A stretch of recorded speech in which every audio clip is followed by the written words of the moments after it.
together. Radio 91 where it's always better. Where it's always better.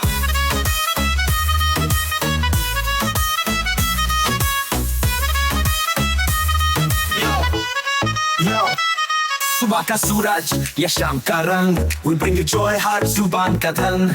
Community की बात हम हैं आपके साथ, let's spread the love, चलो मिल के साथ. Tune in, turn up, दिल से बात करो. Radio Manu 92 FM के साथ चलो. Every voice counts, हर लम्हा यहाँ. चलो बात करके देखते हैं, let's all shine on. Yo, let's all go.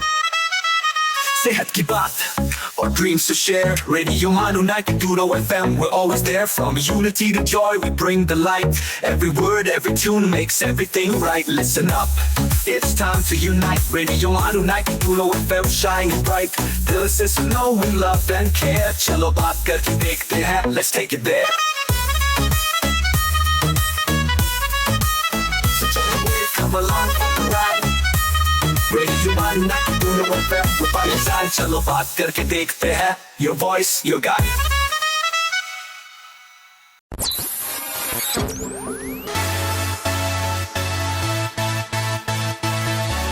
This is Radio Manu 90.0 FM. चलो बात करके देखते हैं.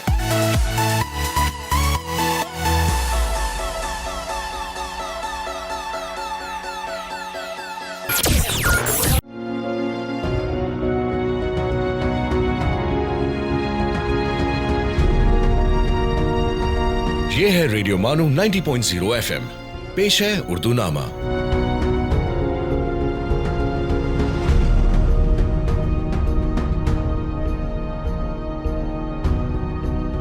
रेडियो मानू 90.0 सुनने वालों को हमारा प्यार भरा आदाब.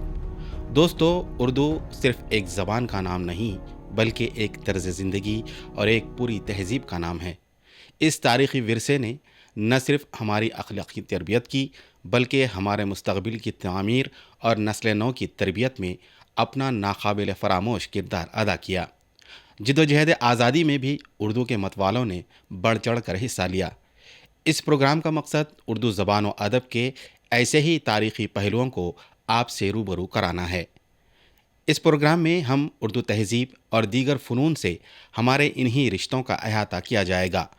शेर सुखन की महफ़िलें, मुशायरे, बैतबाजी, ढोलक के गीत, उर्दू ड्रामे, लतीफ़ा गोई, दास्तान गोई की महफ़िलें, गज़ल सराई और जश्न क़व्वाली वग़ैरह इसी सक़ाफ़ती विरासत की अक्कासी करते हैं, जिसकी बाज़गश्त आपको इस प्रोग्राम में सुनाई देगी. मैं बिला किसी तमहीद के बहुत ही अदब व एहतराम के साथ मैम से गुजारिश करूँगा कि मैम अपना अफसाना पेश करें एक शेर के साथ.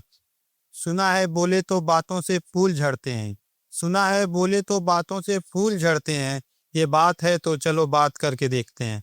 मैम एक अफसाने के साथ. सदर मोहतरम प्रोफेसर जायसी साहब और यहाँ तशरीफ़ फरमा मेरे भाई नूरुल हसनैन साहब, अनवर मिर्ज़ा साहब और अजीब राही साहब और यहाँ मौजूद तमाम ख़वातीन व हज़रात और प्रोफेसर्स, तलबा व तालिबात, सबकी खिदमत में मेरा सलाम अर्ज़ है. दरअसल अभी जो साहिबजादे मेरा तारुफ पेश कर रहे थे तो मैं अपने बारे में बहुत गौर कर रही थी, कभी ख़ुद को कभी उस तारीफ़ को सुन रही थी कि क्या मैं इसकी काबिल हूँ. एहतशाम है शायद उस लड़के का नाम. उन्होंने बहुत ही खूबसूरत अंदाज में मेरा तारुफ पेश किया और वरना तो फिर ये तारुफ ही है, वरना तो फिर मन आनम के मन दानम, मैं जानती हूँ मैं क्या हूँ. तो यहाँ मैं कई बार आ चुकी हूँ और बहुत शौक़ से आती हूँ, लेकिन तकरीबन 1 महीने से मेरी सेहत कुछ ठीक नहीं है तो आने का कुछ ज़्यादा मेरा इरादा भी नहीं था. लेकिन आपके जो प्रोफेसर साहब हैं फ़िरोज़ साहब के हुक्म में जो मोहब्बतें होती हैं उसको टालना बहुत मुश्किल है. मैं बहुत क़द्र करती हूँ यहाँ के तमाम तालिबा और तलबात, तमाम तालिबाओं के से बहुत मोहब्बत भी करती हूँ, बार बार आती हूँ यहाँ. मैं मुझे बहुत अच्छा लगता है यहाँ आना. अल्लाह के करम है कि किसी तरह मैं यहाँ पहुँच गई. क्योंकि सेहत ख़राब है इसलिए फ़िरोज़ ने कहा कि आप पहली बार पहले पढ़ लीजिए, अगर जाना हुआ तो जा भी सकती हैं, इसलिए मैं सबसे पहले अपना अफसाना पेश करूंगी। अपने तारुफ के ताल्लुक से एक बात कहना चाहूँगी कि अभी जो मेरे बारे में कहा गया कि मेरे वालिदैन नलगुंडा ज़िले इटूर से ताल्लुक़ रखते हैं और मशाइख ख़ानदान से बिलोंग करती हूँ मैं। मेरी अम्मी और मेरा जो नस्ल सिलसिला है हज़रत सैयद जलाल बुखारी रहमतुल्लाह अलैह से ताल्लुक़ रखता है। तो मेरे वालिदैन हैं वहाँ से, वरना मेरी पैदाइश हैदराबाद में मोहल्ले काचीगुड़े की है।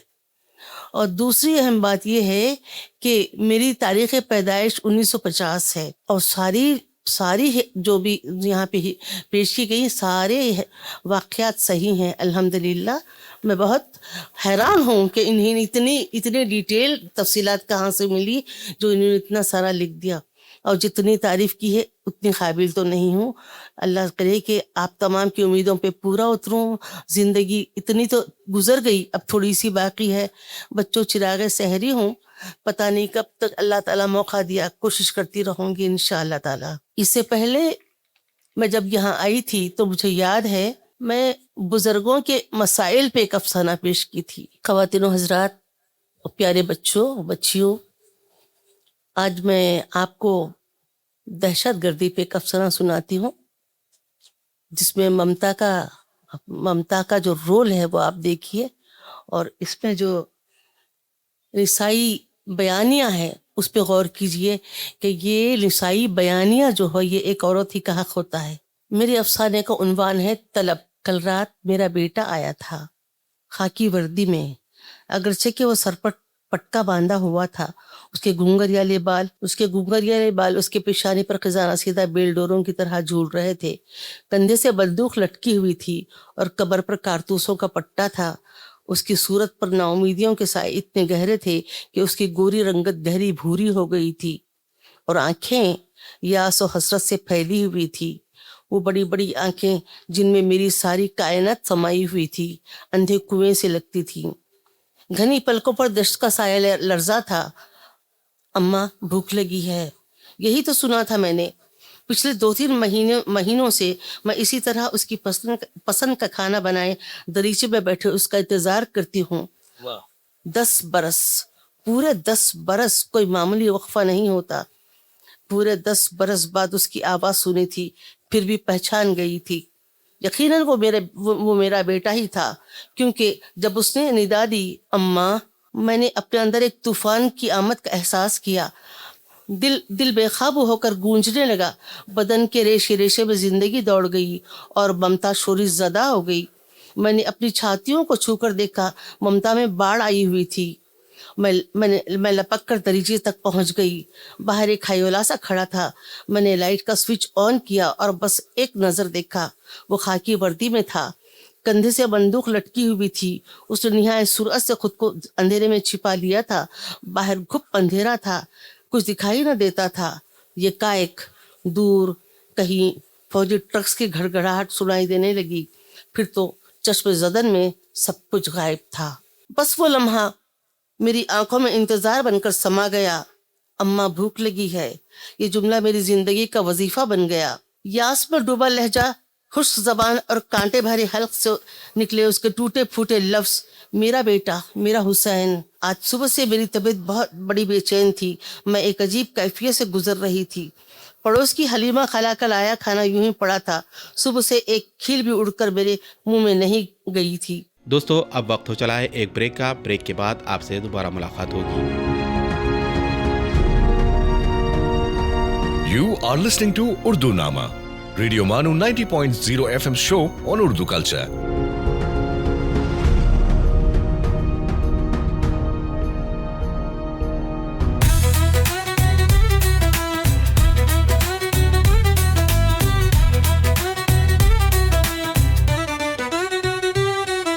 You are listening to Radio Manu 90.0 FM, a community radio station. So join the wave, come along for the ride. Radio Manu 90.0 FM, we're by your side.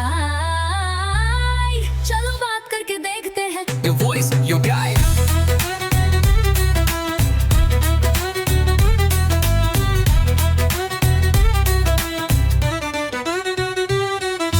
This audio has been generated through AI.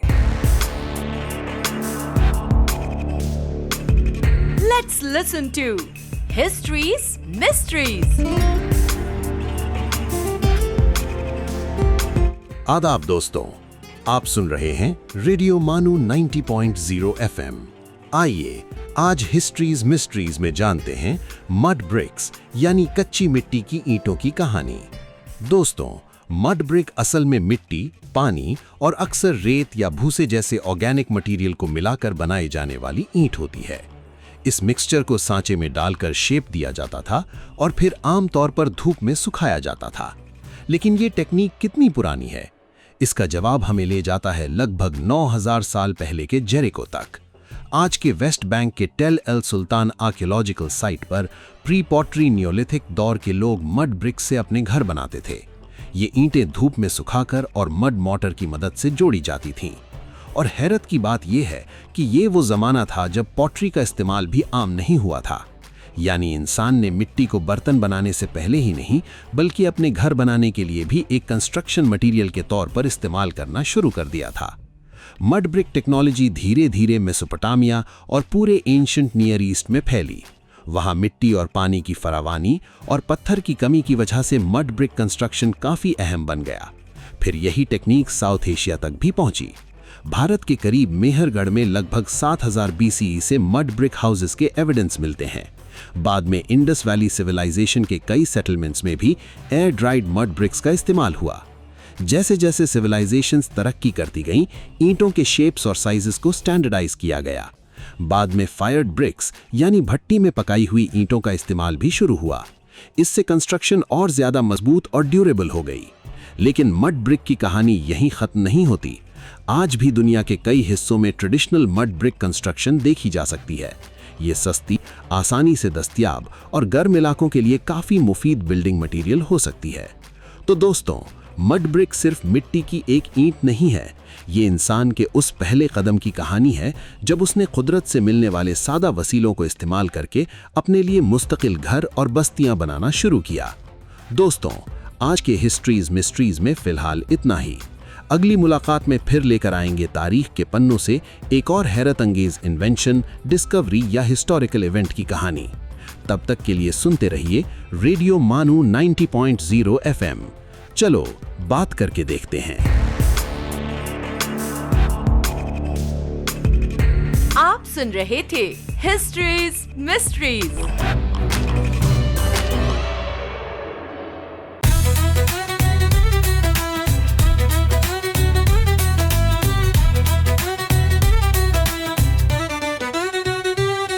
For sales, marketing and brand promotions, write to us on Radio Manu at manu.edu.in. So join the wave, come along for the ride. Radio Manu 90.0 FM, we're by your side. चलो बात करके देखते हैं. Your voice, your guide.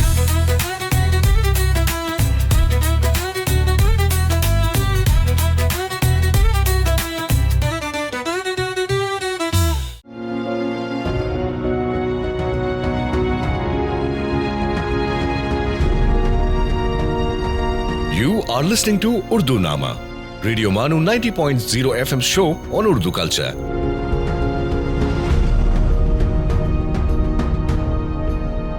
Break के बाद एक बार फिर आपका खैर मकदम है हमारे प्रोग्राम उर्दू नामा में। पड़ोस की हलीमा खला का लाया खाना यूं ही पड़ा था।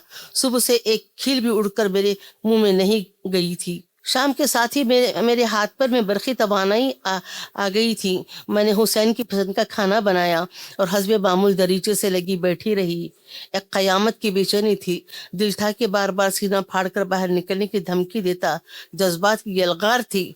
लगता था आज अगर मेरा बेटा न आया तो दिल की धमकी पूरी हो जाएगी, मगर दिमाग खामोश था। एक मौल्लिम की तरह मुझे संभाल भी रहा था और दिल को कंट्रोल भी कर रहा था। दिल और दिमाग की इस लड़ाई में मेरा वजूद पसपा था। मैं बार बार दौड़कर सहन में जाती, वुजू करती और खुदा के हुजूर गिड़गिड़ाती। वक्त थमसा गया था, गुजरने का नाम ही ना लेता था। दिमाग मुसलसल मेरी इस्लाह पर लगा था। समझा रहा था कि वक्त कभी नहीं रुकता. ये तो इंसान के महसूसात हैं जो वक्त को थमा हुआ महसूस करते हैं. इस सारी कायनात पर वक्त ही की तो अमलदारी है. फिर वक्त थम कैसे सकता है? वक्त वो नेमत मुतरक्किबा है जिसकी खुदा खुद कसम खाता है, फिर थम कैसे सकता है? हाँ, वक्त सुबह खिराम है. अगर वक्त की सुबह खिरामी ना होती तो ये दिन रात ना होते, हयात व ममात के दरमियान फासले ना होते, खैर व शर के दरमियान अमली रसाकशी ना होती, नेकी और बदी के दरमियान तमीज़ ना होती. ये वक्त ही है जो खुशियों की नवेद सुनाता है तो मातमी लम्हों की बशारत भी देता है, होनी अनहोनी का एहसास दिलाता है. उठ, देख के वक्त कितना आगे बढ़ गया है. कोई मुझे उकसा रहा था, शायद दिमाग था मेरा मौलिम. मैं सहन में निकल आई. धूप दीवार के साये से खौफजदा थी. अंधेरों की हुक्मरानी शुरू होने को थी. मैंने सर उठा के ऊपर देखा. पंख पखेरू अपने अपने रैन बसेरों की तरफ महवे परवास थे. हर जीरो को रैन बसेरा चाहिए होता है. फिर मेरा बेटा. दिल से एक हूक सी उठी और आंसुओं की बाट टूट गई. फिर मेरा बेटा. दिल से एक हूक सी उठी और आंसुओं की बात टूट गई. मेरा दिल फिर से बेकाबू हो गया. दिमाग की मौलिमाना तकरीर का असर बाइल व जवाल था. एक बार फिर मैं इन्हीं बेचैनियों के अंधेरों में गुम हो गई. मैं दौड़ कर अंदर लौट आई. हम अतन गोश थी.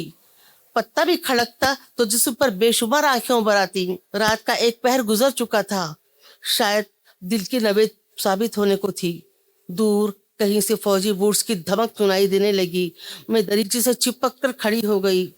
फौजी बूट्स की धमक आवाज में तहलील होने लगी. मेरा गुमान हकीकत पे तब्दील होने लगा. मेरा सारा वजूद टूट फूट कर बिखरने लगा. इस टूट फूट के अमल से उठने वाली आवाज़ों से मेरा जिस्म मुर्तइश हो गया. मैंने दोनों हाथों से दिल को दबाए रखा कि अंदर उठने वाले धमाके बाहर सुनाई न दें. बूट्स की आवाज़ करीब से करीब तक हो रही थी, और करीब और करीब और करीब. अम्मा, भूख लगी है. मैंने झपाक से उसके दोनों हाथ पकड़ लिए. जाने कहां से मुझ में इतनी ताकत आ गई कि मैंने उसे दरीचे से अंदर खींच लिया और बाहों के हल्के में यूं जकड़ लिया कि अब कभी वो इस हल्के से बाहर निकल ना सके. मेरा बेटा, मेरा हुसैन, मेरा जिगर पारा, मेरा दिल, मेरी जिंदगी. मैंने उसे संभलने का मौका ना दिया. उसे अपने सीने से भेज कर अब बेख्तियार उसकी पेशानी और रुखसारों से बोसे लेती रही. कितने बरस इंतजार किया इन लम्हों के लिए. ये कोई मुझसे बदनसीब माही समझ सकती है. आज खुदा ने मेरी सुन ली. मुझे आज भी याद है वो मनहूस दिन जब वो कॉलेज के लिए घर से निकला था. वो एक निहायत ही मुहज़्ज़ब और फर्माबरदार लड़का था. अपने उसूलों का पाबंद, अपनी जिम्मेदारियों को समझता था.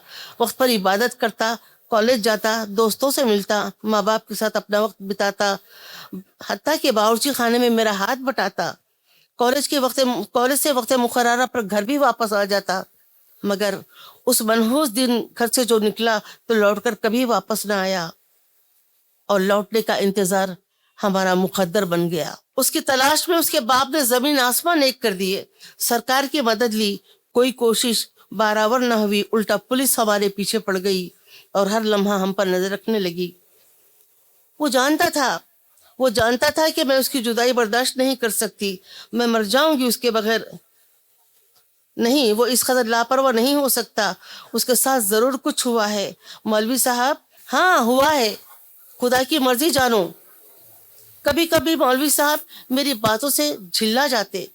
हुसैन की माँ, अब वो कभी नहीं आने वाला. भूल जाओ उसे. क्या पता है वो जिंदा भी हो. नहीं मौलवी साहब, ऐसा न कहो. मेरा बेटा जिंदा है. वो लौटकर जरूर आएगा, मेरी खातिर, हमारी खातिर. मौलवी चिराग हुसैन अपनी बीवी की बढ़ती हुई दीवानगी से बहुत परेशान थे. आखिर हुसैन उनका भी तो बेटा था. उनके बुढ़ापे की लाठी मौलवी चिराग हुसैन ने हुसैन की तलाश में जमीन आसमान एक कर दिए. एक तरफ बीवी की बेचैनी और दीवानगी, दूसरी तरफ बेटी के खोने का गम उन्हें अंदर ही अंदर चाटने लगा. और एक दिन मौलवी चिराग हुसैन ने चुपके से रखते सफर बांध लिया और अपने खालिक हकीकी से जा मिले. अब ज़ैनब जिंदा दर गोहर हो गई. सिवाय हवाइज ज़रूरी के से कुछ याद न रहा. न खाना न पीना. हर वक्त छत को ताके पलंग पर पड़ी रहना. यहाँ तक कि उसे मौलवी चिराग हुसैन की जुदाई भी याद न रही. वो अपने बेटे की मुंतजर थी. جس کا اسے یقین تھا. حد سے زیادہ انتظار بھی انسان کو چوکنا بنا دیتا ہے. زینب کے ساتھ بھی یہی ہوا. پتا بھی کھڑکتا تو بے قابو ہو جاتی, ہر منہ بدن روشن ہو جاتا اور وہ بڑی بڑی حیران آنکھیں کھلی خلا میں گھورتی رہتی. اچھی خاصی شگفتہ مزاج شاداب رنگت والی زینب سیاہی کا حصہ بن گئی. حالانکہ وہ جانتی تھی کہ دنیا ایک سرائے ہے, رشتے بنتے ہیں اور بکھر جاتے ہیں, زندگی کی شاہراہ پر گھڑی بھر کو مسافر ملتے ہیں اور بچھڑ جاتے ہیں, مگر یہ اس کی اولاد کے بچھڑنے کا غم تھا جو نقش مدام بن کر اس کے دل کی زمین پر اندر تک دھنس گیا تھا. ورنہ تو وہ جانتی تھی کہ مراجعت ایک حقیقت ہے, اس سفر سے مفر نہیں, اور ہر نفس موت کا ذائقہ چکھنے والا ہی ہے. مگر یہ بھی ایک حقیقت ہے کہ کوئی زیرو اپنی مرضی سے مر تو نہیں سکتا.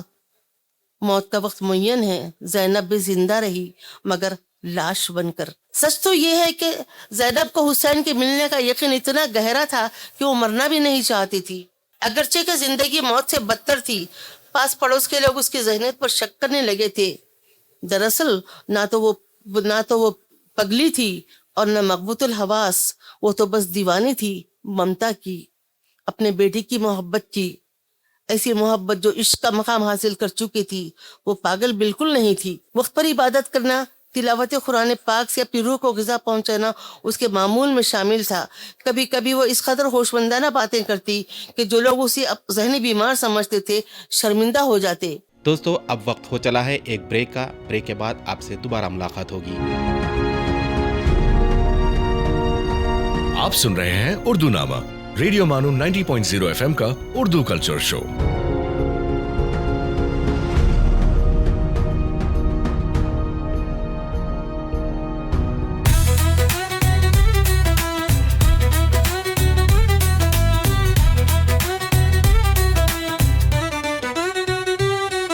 آپ سن رہے ہیں ریڈیو مانو 90.0 FM, ایک community radio station. So join the wave, come along for the ride. Radio Manu 90.0 FM, we're by your side. चलो बात करके देखते हैं. Your voice, your guide.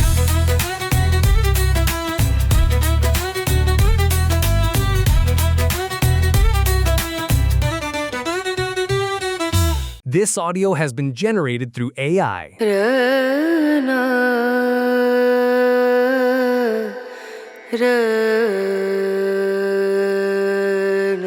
یہ ہے ریڈیو مانو 90.0 FM. آئیے اب سنتے ہیں دا مائنڈفل منٹ.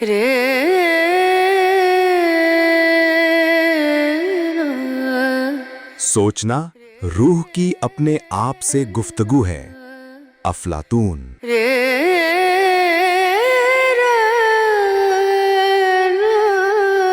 جہاں نہ پہنچے روی وہاں پہنچے کبھی. کبیر Das.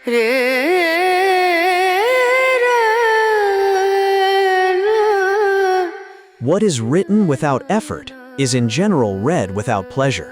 Samuel Johnson. This is Radio Manu 90.0 FM. You were listening to the Mindful Minute.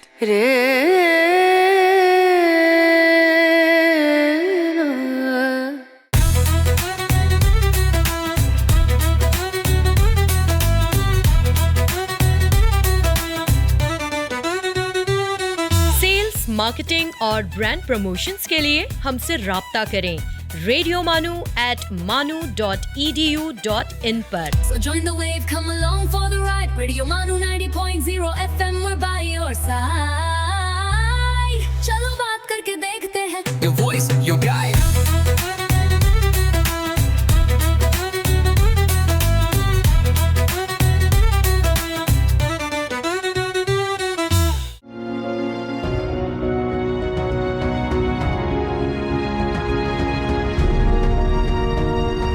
آپ سن رہے ہیں اردو نامہ, ریڈیو مانو 90.0 FM کا اردو کلچر شو. بریک کے بعد آپ کا پھر سے خیر مقدم ہے ہمارے پروگرام اردو نامہ میں. کہ جو لوگ اسے ذہنی بیمار سمجھتے تھے شرمندہ ہو جاتے. دن بھر وہ اپنی کایا میں رہتی مگر شام کے ساتھ اس کے اندر زندگی لوٹاتی. وہ حسین کے لیے پسند کا کھانا بناتی اور تمام رات دریچے سے لگی بیٹھی اس کا انتظار کرتی. اس رات उसने जो ही सुना अम्मा भूख लगी है, उसने लपक कर अपने बेटे के दोनों हाथ पकड़ लिए और इस जोर से उसे अंदर खींचा कि दोनों धड़ाम से फर्श पर गिर पड़े। बेकरारी दीवानगी का रुख अख्तियार कर चुकी थी। उसने हुसैन को संभलने का मौका न दिया। अपने सीने से भींचकर उसकी पेशानी, रुखसारों और बाहों पर पटापट बोसे लेने लगी। तू जानता है इंतजार के लिए 10 बरस कितना तवील वक्फा होता है। मैंने किया है। मेरा लख्ते जिगर, कहाँ रह गया था तू? खुद हुसैन में वे हैरत था। तालिब व मतलूब के जज्बात की वारफ्तगी थी। ममता शोरी ज़दा थी। इश्क मादर तूफान की जद पर था। हर तरफ नूर ही नूर बिखरा हुआ था। ममता सरापा इश्क थी और इश्क खुदा मुश्ताक था और तालिब दरमियान में तूर के झिलसले से बेखबर था। ये तूने कौन सा रास्ता अख्तियार किया बेटा? अम्मा, मैं जिहादी हूँ। मैंने जिहाद का रास्ता चुना है। अब्बू हमेशा कहा करते थे कि हर सच्चा मुसलमान जिहाद का मुतमन्नी होता है। ये कैसा जिहाद है बेटा? जहाँ भाई भाई के खून का प्यासा है। तू जानता है एक मुसलमान पर दूसरे का खून हराम है। तू दहशतगर्दों का शिकार हो गया है बेटा। नहीं अम्मा, वो दहशतगर्द नहीं है, बड़े दीनदार लोग हैं, काफी पढ़े लिखे हैं, पाबंदी से पंदुलरसा की महफिलें आरास्ता करते हैं। मुल्क में आम मुसलमानों के खिलाफ उगलते जहर ने उनके अंदर आग भर दी है। हकीकत तो ये है अम्मा, तक़सीम में मुल्क के बाद हिंदुस्तान में रह जाने वाले मुसलमान दर हकीकत मुहिब्बुल वतन है। हालांकि उनके आगे हिजरत का रास्ता खुला था, मगर उन्होंने मुल्क छोड़ने से इनकार किया। उन जैसे सच्चे मुसलमानों को फिरका परस्त कहकर उन पर तरह तरह के लेबल लगाए, उन्हें मलीज कहा। वही आज़ादी है अम्मा जिसके लिए हिंदुओं के बराबर मुसलमानों ने भी कुर्बानियाँ दी। आज हिंदुस्तान का हर नौजवान हर रात एक नई सुबह की तवक्को लिए, एक नए ख्वाब की उम्मीद में सो जाता है। मगर अम्मा, वो सुबह कब आएगी? शायद कभी नहीं। आज ना हिंदू ना मुसलमान, हर सच्चा आदमी जिहाद की आरज़ू लिए जी रहा है। तुम ही कहो अम्मा, इन सारे मजालिम और नाइंसाफी के खिलाफ आवाज़ उठाना क्या जिहाद नहीं है? कुछ कहो अम्मा, तुम्हारी आंखों में बेशुमार सवाल हैं, मैं उन सब के जवाब देना चाहता हूँ। पूछो अम्मा। ज़ैनब लाजवाब थी। क्या कहूँ बेटा? अगर मेरे सवालों के जवाब मिल भी जाएं तो क्या मेरा बेटा मुझे वापस मिल जाएगा? कोसती हूँ उस दिन को जब तू कॉलेज के लिए घर से निकला था। तू तो कॉलेज गया था ना मेरे लाल, फिर ये सब कैसे हो गया? उस दिन कॉलेज खत्म करके मैं और रणवीर दोनों स्टेशन की तरफ चले गए थे। दोपहर का वक्त था, भूख जोरों पे लगी थी। हमने सोचा रज्जू काका के ठेला बंडी से गरम गरम पराठे और खीमा खाएंगे। स्टेशन पर गैर मामूली चहल पहल थी। मालूम हुआ कि वजीर आला आने वाले हैं। हमने अभी स्टेशन पर कदम रखा ही था कि एक जोरदार धमाका हुआ। फिर मुसलसल कई धमाके होते गए। ऐसी अफरा तफरी मची कि अल-अमा अल-हफीज। लोग जिधर सिंह समाये दौड़ने लगे। इस अफरा तफरी में बेशुमार जाने गईं। मैं और रणवीर कुछ देर तक तो खड़े देखते रहे, फिर एक दूसरे का हाथ थामे दौड़ने लगे। लेकिन कुछ ही देर में हमारे हाथ छूट गए और मैं धड़ाम से जमीन पर गिर पड़ा। एक तवील बेहोशी के बाद जब मैंने आंखें खोली, मैं जिंदा था। मुझे यकीन न था। उसने रुककर एक गहरी सांस ली। मैं जिंदा हूँ? मैंने उन लोगों से पूछा जो मेरे अतराफ फैले हुए थे। हाँ, मेरा दोस्त? अब हम ही तुम्हारे दोस्त हैं। पर तुम लोग हो कौन? तुम खुद जान जाओगे। मुझे जाना है। मेरे माँ बाप मेरे लिए बहुत परेशान होंगे। अब हम ही तुम्हारा खानदान कबीला हैं।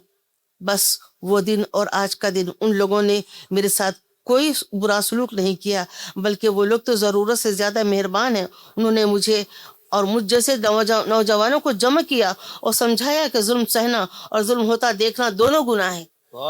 वो बड़े दीनदार लोग हैं, पाबंद सोम सलात हैं, हर हफ्ता इज्तिमात मुनक़िद करते हैं। मेरा यकीन करो अम्मा, मैंने कभी किसी बेगुनाह पर हथियार नहीं उठाया, सिर्फ जुल्म का जवाब दिया है। अम्मा, मैं एक जिहादी हूँ, माँ की इजाजत के बगैर। बेटा, जिन लोगों ने तुम्हें जिहाद के लिए उकसाया, उन्होंने तुम्हें हज़रत उवैस करनी रहमतुल्लाह अलैह के बारे में नहीं बताया? मेरे बच्चे। ज़ैनब ने घसीट कर हुसैन को अपनी गोद में समेट लिया और उसकी पेशानी पर बिखरी आशुफ्ता लटाओं को सुधारने लगी। मेरा बेटा, मेरा हुसैन। अम्मा, बहुत प्यासा हूँ। माँ की गोद का सहारा मिलते ही हुसैन की आंखें बंद होने लगी। वो बार बार अपने खुश्क होठों पर ज़बान फेरने लगा। पानी, पानी, अभी लाती हूँ। ज़ैनब ने हुसैन का सर नीचे रखा और दौड़ते हुए पानी ले आई। पानी नीचे रखकर वो दोबारा उसे अपनी गोद में समेटने लगी। उसे दूर कहीं से फौजी ट्रक्स की घड़घड़ाहट सुनाई देने लगी। ज़ैनब चौकन्ना हो गई। हुसैन प्यासे होठों से अम्मा को पुकारने की नाकाम कोशिश करता रहा। बेटा लो पानी पियो। ज़ैनब ने हुसैन को अपने कलीजे से लगा लिया और जल्दी जल्दी उसकी धूल भरी लटों से खसो खाशा की तीलियां समेटने लगी। वो एक हैजानी कैफियत से गुजर रही थी। कभी हुसैन के चेहरे को दोनों हाथों से साफ करती, कभी खुश्क होठों पर पानी लगाती और दीवाना बार हुसैन को पानी पीने के लिए आवाज लगाती। हाय हुसैन, हाय ये सहराई तशनगी, हाय मेरा प्यासा हुसैन, लो बेटा पानी पियो। हुसैन पर गशी तारी होती, पानी का गिलास बार बार होंठों से लगाती, मुंह पर पानी के छींटे मारती। मेरा लाल, मेरा बेटा। ट्रक्स की आवाज़ें अब करीब आती महसूस हो रही थी। हाय मेरा जश्न लब, हाय हुसैन, हाय हाय। ज़ैनब वक्त की तंगीनी को समझ गई थी। उसने हुसैन को अपने सीने से चिमटा लिया। अब ट्रक्स की आवाज़ें आना बंद हो गई थीं और चारों अतराफ में फौजी बूटों की धमक से ज़मीन धमकने लगी थी। उसने पानी का गिलास बाजू रखा और दोनों हाथों से हुसैन को यूं लिपटा लिया, गोया कि उसे अपने सीने के संदूक में छिपा लिया हो। बूट्स की आवाज़ें अब उसके दरीचे के करीब आने लगी थी। उसने अपनी सांसें रोक ली और सर उठाकर ऊपर देखा। उसने देखा एक सिपाही बंदूक ताने खड़ा था। नहीं, वो हल्क फाड़ कर चीखी, रहम रहम करो, इसे बख्श दो। जन से एक गोली दरीचे से निकलकर हुसैन के हल्क से गुजरकर ज़ैनब के सीने में पैवस्त हो गई। पानी का गिलास दूर जा गिरा और हल्क से खून का फव्वारा फूट पड़ा। शहीद अपने मकाम को पहुंच गया। इश्क महज दीदार का तालिब था। तलब पूरी हुई और वादी दुआ नूर से मामूर हो गई। बहुत बहुत शुक्रिया मैम, बहुत ही बेहतरीन अफसाना आप लोग समाअत कर रहे थे। दौरे हाजिर की मुकम्मल अक्कासी हो रही थी। उर्दूनामा के आइंदा एपिसोड में आपसे फिर मुलाकात होगी। तब तक के लिए अपना ख्याल रखें, खुश रहें, मुस्कुराते रहें। अब अपने दोस्त मीर हशमत अली को इजाज़त दीजिए। आदाब।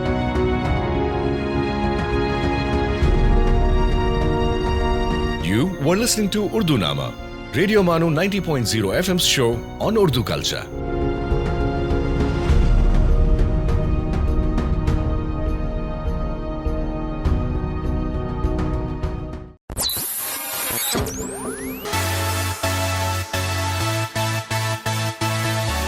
ये है रेडियो मानू 90.0 FM।